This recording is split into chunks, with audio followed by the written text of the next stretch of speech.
Assalamu alaikum, my dear students. This is Nirmal Waqar, and today we are going to discuss the poem Shall I Compare Thee to a Midsummer's Day? It's a sonnet by William Shakespeare, who was a very prominent poet of the Renaissance. He was also famous for his dramas, his plays that include his comedies as well as tragedies, and his sonnets are also very famous. The one we are going to study is also a sonnet where the beauty of an anonymous person is being compared to a summer's day. Keeping in mind that summers are usually very pleasant there in England, the most pleasant time of the year. How has the poet described the beauty of a young nobleman? It's by comparing him with the elegance of the summer's day. And initially, he imposes a question, whereas the rest of the lines are devoted to the description of the beauty. And that beauty surpasses the summer's day too. The poet is emphasizing it by saying that he is more lovely and mild. We must keep in mind that uh, in Renaissance poetry, the sun was all often considered the symbol of physical beauty.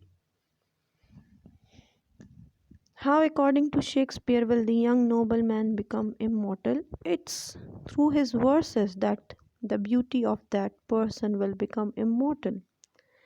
The way he is describing the elegance of that persona through his lines will make him immortal.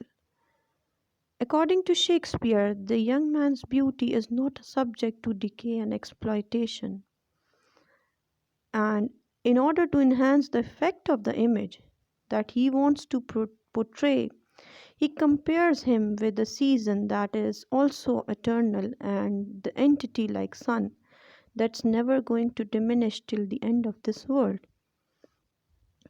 He also states that even the young man will not be able to live forever, yet these words, his poetry, will do the work and will make him live forever. That is why he is praising him. What is the central idea of the poem, the theme of the poem, the main idea? It's that nature is beautiful, but it is the subject to change, and so is everything in our surroundings. Beauty is liable to disappear with the death of his beloved. That is why the poet composes a poem whose subject is that very beauty in order to immortalize it. The beauty of nature is never going to diminish, is the central idea of this poem, and it is going to live forever. The importance of the closing couplet of the sonnet.